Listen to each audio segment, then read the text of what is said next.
It is impossible for me to work because of this arrogant attitude of Abhishek Banerjee. Now Didi decides what should be done.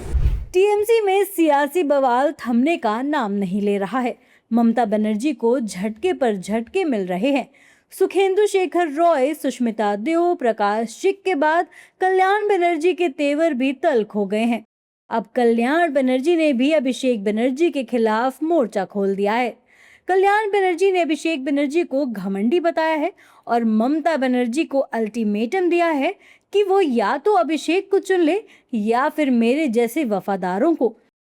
दरअसल अभिषेक बनर्जी का एक case जो कल्याण बनर्जी देख रहे थे, उससे उनको हटा दिया गया। इसके बाद कल्याण बनर्जी का पारा 7वें आसमान पर चढ़ गया। कल्याण बनर्जी ने कहा कि ममता बनर्जी अभिषेक बनर्जी को हटाएं, नहीं तो हम पार्टी में नहीं रह सकते। कल्याण बनर्जी ने यहाँ तक कह दिया कि अभिषेक बनर्जी ने कभी भी उन पर भरोसा नहीं किया और अभिषेक बनर्जी की वजह से ही पार्टी को नुकसान पहुंचा है। His arrogant attitude has destroyed the entire party. He should understand that.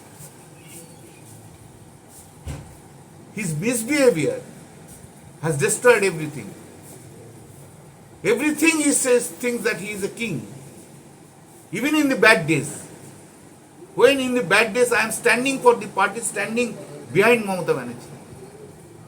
It is impossible for me to work because of this arrogant attitude of Abhishek Banerjee. Now Didi decides what should be done. Kalyan Banerjee की गिनती ममता बनर्जी के विश्वस्त नेताओं में होती है, लेकिन अब वो भी अभिषेक बनर्जी को लेकर वही भाषा बोल रहे हैं जो बागी गुट के नेता बोल रहे हैं।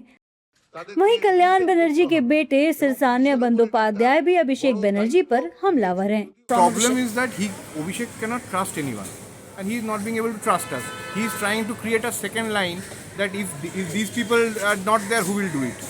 That is not the system. If someone is doing it for 5 weeks unconditionally, not only him, every party or worker who has approached us, we have tried to help them not only in high court, in district court, sub-divisional court, wherever possible.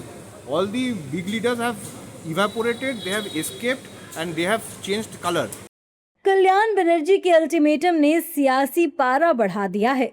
केंद्रीय मंत्री पीयूष गोयल का कहना है कि शायद कल्याण बनर्जी को भी अब छूट मिली है कि वो अपने दिल की बात लोगों तक रख पाएं। इस दहशत के माहौल में जो 15 वर्ष पश्चिम बंगाल ना विकास देख पाया, ना जन कल्याण देख पाया और उनके बहुत ही खराब शासन के बाद आज सब लोग खुले मन से अपनी भावनाएं व्यक्त कर रहे हैं। वास्तव में पश्चिम बंगाल को आज़ादी मिली है इस चुनाव के बाद और लोग आज़ादी से अपनी बात रख रहे हैं, अपने दिल की बातें बोल रहे हैं। शायद कल्याण बनर्जी जी को भी अब छूट मिली है कि अपने दिल की बात तो लोगों तक रख पाए और सही माने में ममता बनर्जी एक फेल्ड गवर्नमेंट थी।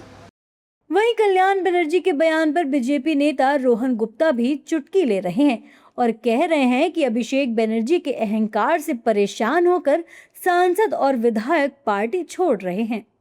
आज वही टीएमसी ममता बनर्जी के भतीजा प्रेम की बलि चढ़ गई और उसी का नतीजा है कि भतीजा के कारण इतने ज्यादा एमपी हो, एमएलए हो, पूरे लोग परेशान हैं, उनके अहंकार से परेशान है और पार्टी छोड़ के जा रहे हैं। पर मुझे नहीं लगता है कि जैसे पट्टी बंदी होती है वैसे ही ममता बनर्जी के भी आंखों पे भतीजा प्रेम की पट्टी बंदी है। कई नेताओं के ऊपर पुत्र प्रेम की पट्टी बंदी है। ये पट्टी कभी निकल नहीं सकती, भले पार्टी की बलि चढ़ जाए पर ये पट्टी बनी रहेगी।